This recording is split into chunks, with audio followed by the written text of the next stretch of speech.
Magandang araw mga kaibigan.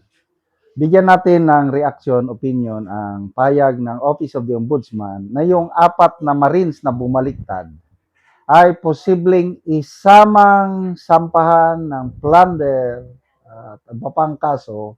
Kung anong ikakaso kay Martin Romualdez at Saldico, yan, kakasuhan din sila. So, yan na yung tinatawag na karma, Nerisi Gaba. Okay, update lang muna tayo. Fund drive natin for the Brave 14 plus 3 Marines. Kaninang umaga lang, nakapag-deposit tayo ng 102,000 pesos sa kanilang bank account.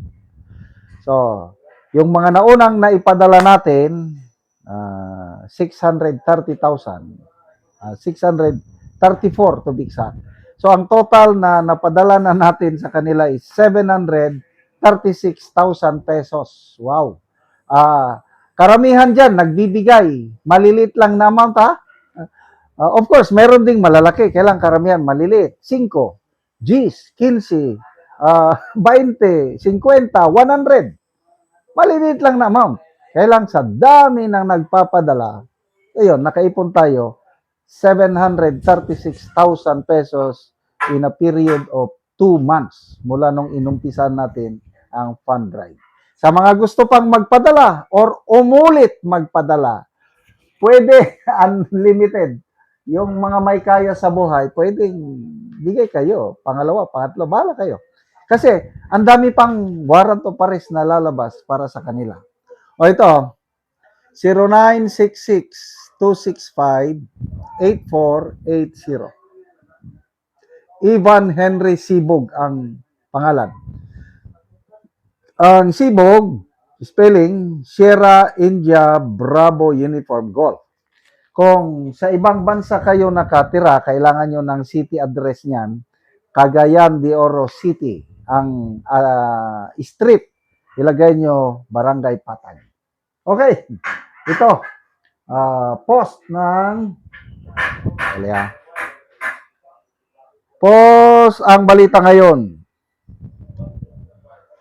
4 ex-bodyguards na bumaliktad, posibleng isama sa plunder case versus Romualdez and Saldico. Posibleng isama umano bilang mga respondent sa kasong plunder ang 4 na dating bodyguard ni ex-Ako Bicol Representative Saldico na nag-recant ng kanilang mga naunang salaysay ayon kay Assistant Ombudsman Miko Calabano. Sabi niya, there are indications that the panel of investigators may implead as part of the plunder charge the former security escorts of Elizalde, 4 of whom recently allegedly recanted their earlier statement. Ayon pa sa opisyal, kung hindi natatayong testigo ang 4, maaari silang ituring na respondent kaugnay ng aligasyong paghatid ng bilyong pisong cash. If they will not become our witness, sabi ni Calabano, then they are merely respondents in a crime where they delivered billions of pesos to the respondents in that case. Kaugnay ito ng plunder allegations laban kina dating Speaker Martin Romualdez at co. hinggil sa umano'y 56 billion ill-gotten wealth mula 2022 hanggang 2025. Itinatanggi ni Romualdez ang mga aligasyon laban sa kanya. Nilinaw naman ni Calabano na hindi pa natatanggap ng investigators ang opisyal na kopya ng recantations, bagamat kalakip umano ang mga ito sa counter affidavit na isinumiti ni Romualdez. Okay. Kaya ito, nung nag-recant yung 4, nakakatawa, itong sina Senator Erwin Tulfo, di ba siya ang Blue Ribbon Committee Chair? Magkaiba sila ng pahayag ni Ombudsman Boying Rimulya, parang hindi nag-uusap. Tuwan-tuwa si Erwin Tulfo. Ay, salamat sa Diyos at naliwanagan sila. Maganda yung ginawa nila. Dahil nakita na nila ang katotohanan. Si Rimulya naman galit. Sabi niya, si Romualdez ang lahat ng ang may pakanan nito. Hindi pwede yan. Kakasuhan natin. Yun ang tama.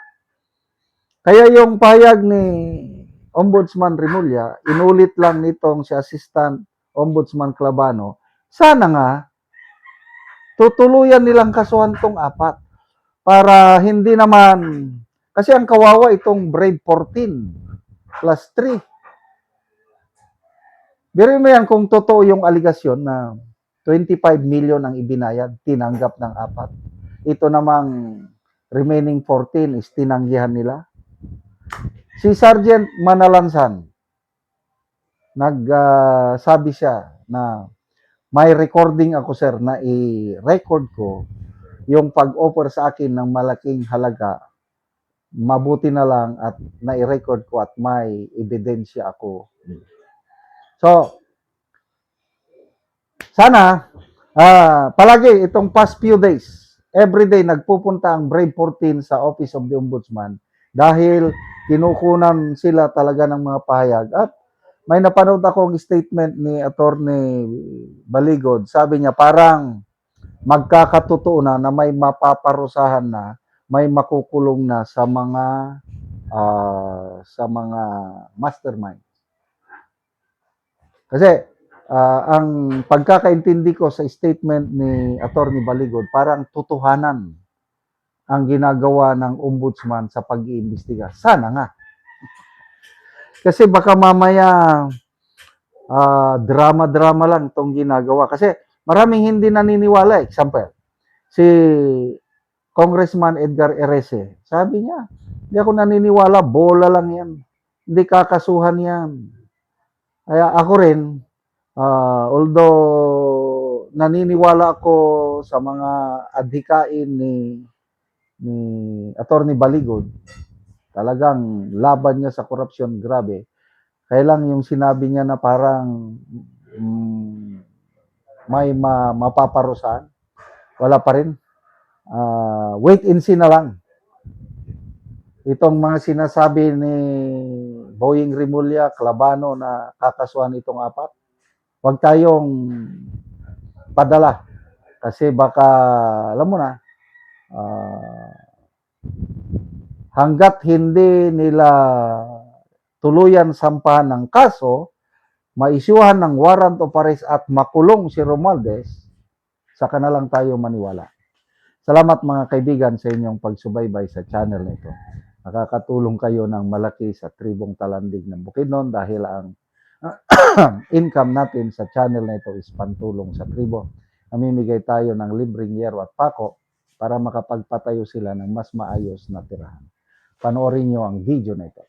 Anak ko diri sa balay ni Lailin Ligpaan nga taga Sitio Kalapat Tagbagtala ka Bukidnon. Sumuna ni ang gitabang sa iyaha nga yero nga iya na gyud ning giatop.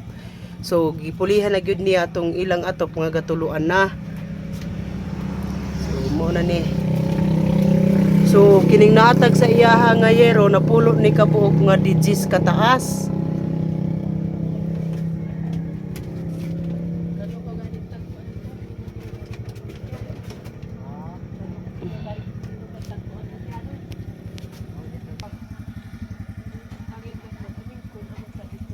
Salamat sa Ginoo nga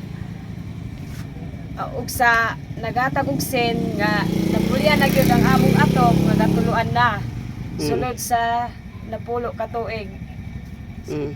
So sulod sa napulo ka tuig bag-o pa gyud napulihan ang inyong atop. Oo. Oo, so pag abot sa sin tungod kay sigig kaulan dinhi, diretso na ninyo giatop gyud ang yero. Oo, pag abot sa sen diretso na namo gi atop para maka kuan nami maka plaster nami og tarong. Kuan tulog. Oo, so wala na gyud mo nakahulat sa ako nga makaani ko sa inyong pag-atop kay nagdali mo tungod kay sigig kaulan nagatuluan ang inyong mga atop. Oo. So napulo gyud ka tuig ay para pulihan. So unsa ra day ang trabaho sa imong bana? Kuan muso sa kuan og inadlaw. Oo, gamuso ra. Oo. Kung walay muso, So magpundora sa balay. So wala gyud mo ika-afford nga ikapalit sa sin. Wala. So taman ra gyud sa kaon. Oo. So pila na kabuok ang imong anak? Isa pa inuon. Isa pa. Oh. Salamat sa Ginoong nga dako na gyud ni kaayo nga tabang sa amo para sa amoa. Salamat pod kayo. Oo.